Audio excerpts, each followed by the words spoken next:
set to upbeat music.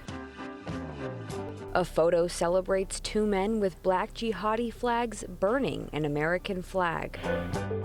But this video wasn't created by the Islamic State or other militant groups. You can see balloons covering up all kinds of horrible images of terrorists on the ground doing horrible things.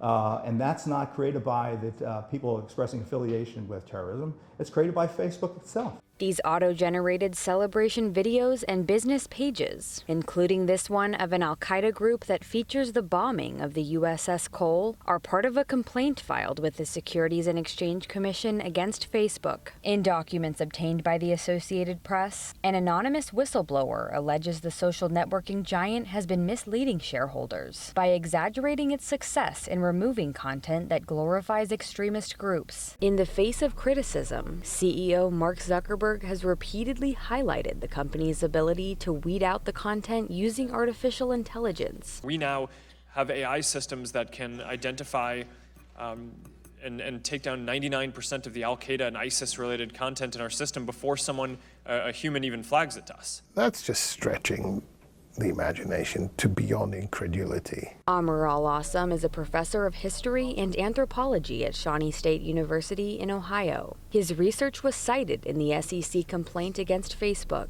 He and other Syrians have been tracking the looting and smuggling of antiquities. He says the activity on Facebook is helping fund the Islamic State and other groups. It's a very convenient space that these people can interact, that they can message to each other, that they can recruit from. Other research in the SEC complaint shows that during a 5-month period last year, about 38% of the violent posts were removed. But much of the extremist content, including an execution video, remained easy to find. The complaint also identified over 30 auto-generated pages for white supremacist groups. The attorney for the whistleblower hopes sanctions will force the company to boost its efforts. To think that actually is a tool that organizations are using to recruit people suggests that this is the worst kind of crime that's happening on Facebook.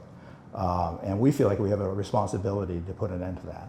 In a statement to the AP, Facebook said, quote, "We are detecting and removing terrorism content at a far higher success rate than even 2 years ago. We don't claim to find everything, and we remain vigilant in our efforts against terrorist groups around the world." Social media companies have broad protection in U.S. law from liability stemming from the content that users post on their sites. The question raised in the complaint is what happens when Facebook itself generates the content.